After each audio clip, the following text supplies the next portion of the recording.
Alright. This is a Courte de Riva 04 Petite Syrah. Courte de Riva.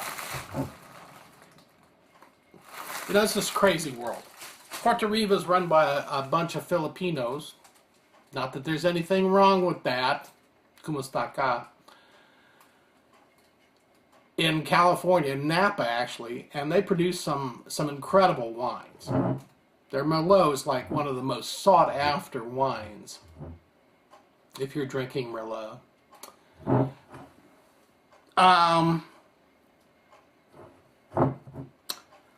So you got some Filipinos out in California making some incredible wine.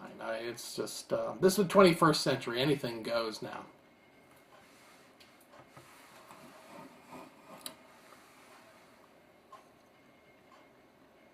I would say that this is actually, to me, better, and I'm about to commit blasphemy. This is probably better than Robert Foley's Petite Syrah. Not as good as the Switchback Petite Syrah, which may or may not be made by gay homos. We don't know. We're just passing that along. But this is still a giant. So I say salamat to people at Courte de Riva.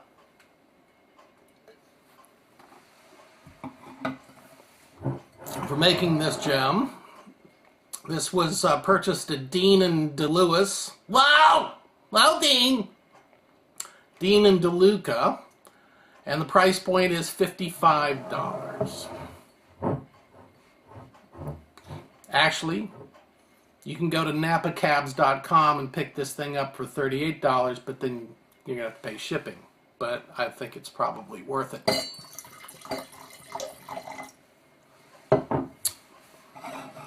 All right. So aren't you glad that I drank this wine for you? All right. You're probably not going to be able to get this wine. And if you could, you probably won't want to pay the price for this wine. But that just means you're missing something special. There's three people out there buying wine. People buying wine at their grocery store. There's people that go to the wine store and buy wine. And then there's people that have purveyors buying wine for them. I'm not going to name any royalty names, but if you're buying your wine at the grocery store, fine. But I would venture to say that it's going to be a rare thing when you pick up an A-rated wine, a wine that's going to be a dog thing wine. You're probably going to get hosed. You're probably going to pick up somebody else's trash, the stuff that they just pump out in volume. But if you are going to pick out wine from your grocery store, I would look for Sebastiani, Sterling,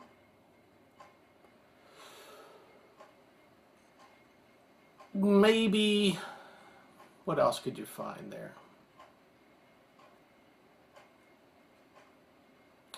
Maybe Kenwood. That's a stretch. But I think you do well with the Sebastiani. Sebastiani consistently produces really nice wines. And Sterling.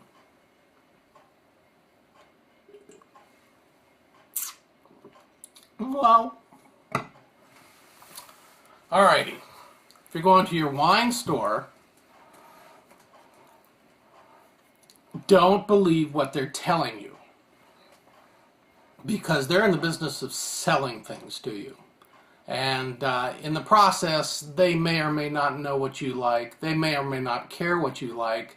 They most certainly know what they're going to make some money on. I think you do best to tell them exactly what you like in a wine. Say, I like red wines, I like them fruity, and I like them to taste like licorice, or I like them to taste like vanilla. And they may or may not steer you to a wine that actually tastes like that. When they go in there, when you go into a wine store and see a little picture and they say, this is Ted's favorite, okay? If Ted is like a 20-something-year-old kid, I would say bag it. I would go to Edgar.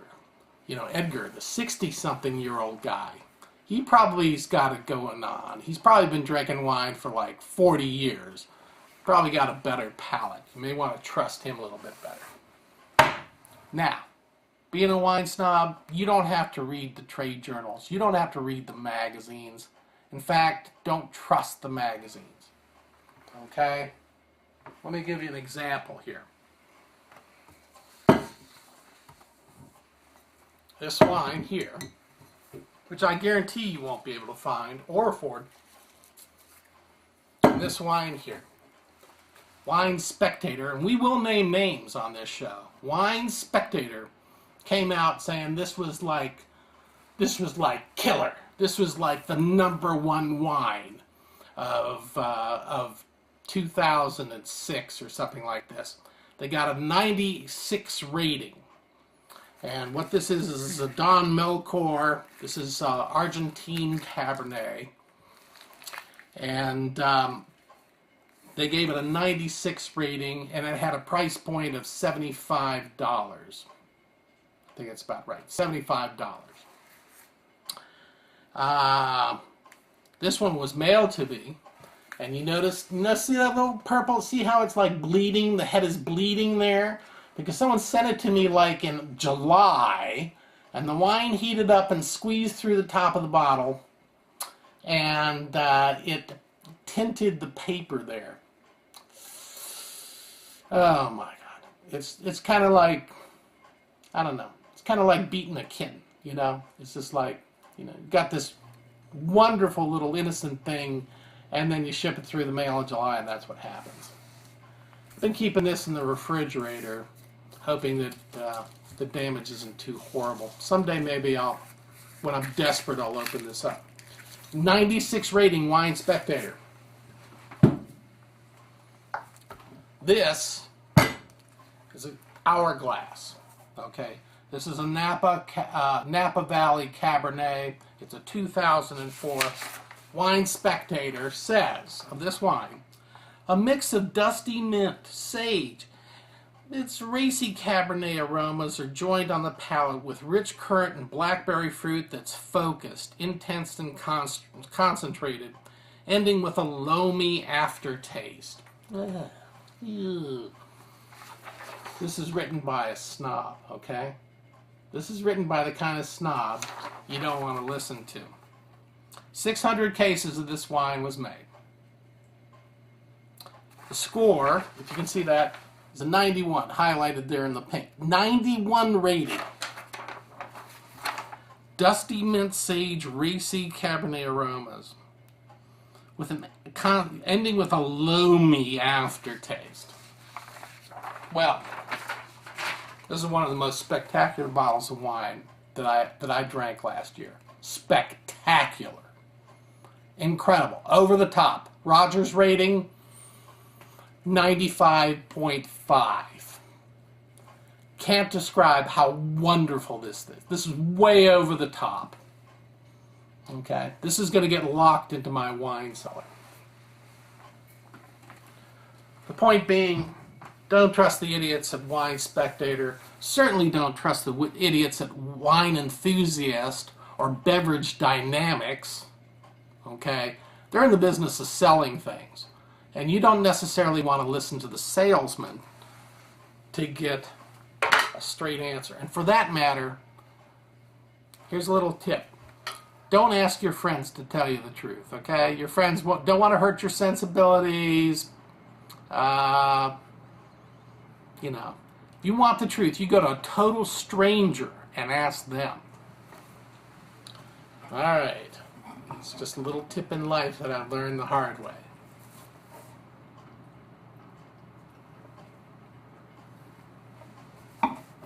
Be your own judge, but open your mind, okay? Go crazy. Buy a $30 bottle of wine. Go buy a $40 bottle of wine. if you're drinking your $11 Barefoot Merlots. Because you will hit on one of those, you'll hit on a bottle of wine that will change your life. It will turn you into a wino. First you become a wino, then you become a wine junkie.